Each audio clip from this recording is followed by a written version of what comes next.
ஒரு லிமிட்டு தான் இருக்கும். கர்த்தர் பொறுக்கிற வரைக்கும் தான் பொறுப்பார். எதையுமே அவர் நினைச்சா யாரை எப்படி எந்த நேரத்தில் தொடணும் என்பதை அவர் அறிவார்.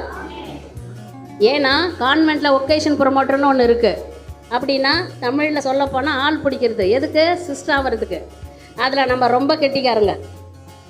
திருமண வாழ்க்கையை போய் தப்பாக சொல்லி கொடுக்குறது. ஏன்னா அப்படி சொல்லி கொடுத்து தான் நான் சிஸ்டர் ஆனேன். நான் கான்வென்ட்டுக்கு அப்படி தான் போனேன். ஆதியாகமம் 2ஆம் அதிகாரம் 18வது வசனத்தில் மிக அழகாக சொல்லப்பட்டிருக்கு, மனிதன் தனிமையில் இருப்பது நல்லதல்ல, ஏற்ற துணையை உண்டாக்குவேன் என்று.